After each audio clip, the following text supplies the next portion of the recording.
नमस्कार साथियों, मैं अंकुर तिवारी आपके लिए लेकर आया हूं। इस हम लोग क्रॉनिकल की सीरीज में पढ़ेंगे आज अंतर्राष्ट्रीय का दूसरा भाग है, जिसमें पहली खबर है कि स्वीडन नाटो का 32वां सदस्य बन गया है। स्वीडन नाटो का 32वां सदस्य बन गया है।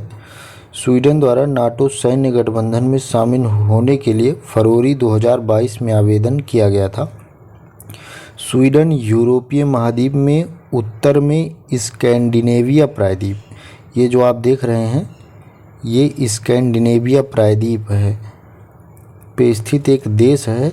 इसकी राजधानी क्या है? स्टॉकहोम है। स्वीडन सबसे बड़ा नॉर्डिक देश है।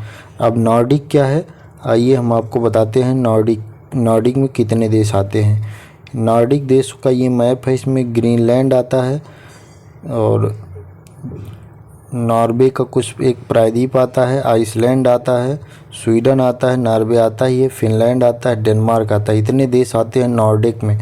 तो इसमें जो है नॉर्डिक ये देश हैं। आगे बढ़ते हैं हम लोग। नॉर्थ अटलांटिक संधि संगठन, नॉर्थ अटलांटिक ट्रीटी ऑर्गेनाइजेशन का गठन कब हुआ था? ये एग्ज़ाम में बहुत पूछा जाता है। 1949 में 1949 में इसका गठन किया गया था।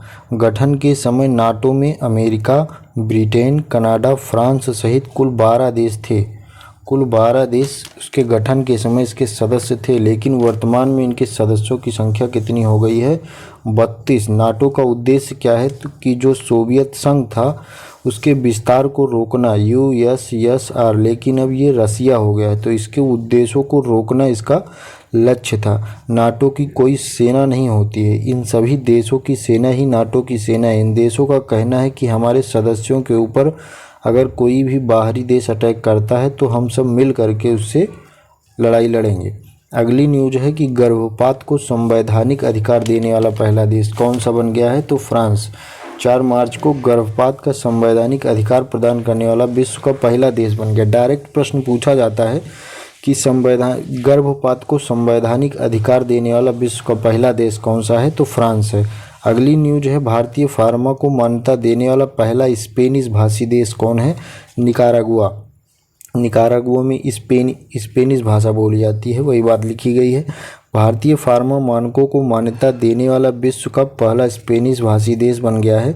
भारत और निकारागुआ ने दवाइयों के विनियमन के क्षेत्र में सहयोग के बारे में फार्माकोपिया से संबंधित एक सहमति पत्र पर हस्ताक्षर किया। सीधी सी बात है कि भारतीय फार्मा को मान्यता कौन दिया है? निकारागुआ। बस इतने सी बात को आपको याद रखना है। अगली न्यूज है मॉरिशस के अगालेगा द्वीप में विकास परियोजनाएं। तो भारत के प्रधानमंत्री नरेंद्र मोदी और मॉरिशस के प्रधानमंत्री कौन है? प्रविंद कुमार जगन्नाथ। इनका नाम आप लोग याद रखिएगा, आने वाले एग्जाम में पूछा जाएगा। जो है ये अगालेगा द्वीप में विकास परियोजनाओं का लोकार्पण किए हैं।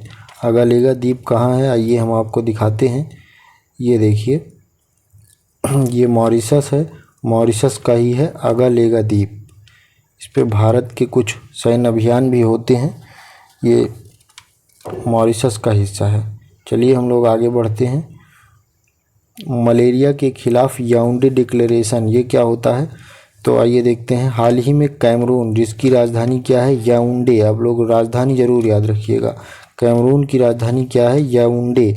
ने 11 अफ्रीकी देशों के साथ स्वास्थ्य मंत्रियों ने मलेरिया से होने वाली मौतों को समाप्त करने के लिए याओंडे घोषणा पत्र पर हस्ताक्षर किए हैं। इसके तहत 11 अफ्रीकी देशों के स्वास्थ्य मंत्रियों ने मलेरिया से होने वाली मौतों को समाप्त करने का संकल्प लिया है। इसका उद्देश्य क्या था? स्वास्थ्य बुनियादी ढांचे को मजबूत करना, कर्मियों की क्षमता का विस्तार करना और कार्यक्रम कार्यान्वयन को बढ़ाना। WHO के साथ कैमरून सरकार द्वारा मेज़बानी में याओंडे सम्मेलन में इस पर हस्ताक्षर किए गए। मतलब WHO और कैमरून सरकार मेज़बान था इसका। इस घोषणा पर हस्ताक्षर 11 देशों ने किया है, जिसमें बुर्किना फासो, कैमरून, कांगो लोकतांत्रिक गणराज्य घाना आदि देश हैं। आप लोग इनका नाम पढ़ लीजिएगा। इसमें बताया गया है कि वैश्विक स्तर पर अफ्रीका क्षेत्र में 95% मौत होने का जिम्मेदार मलेरिया है। एक बहुत बड़ी बात है, 95% मौतों का जिम्मेदार सिर्फ मलेरिया है।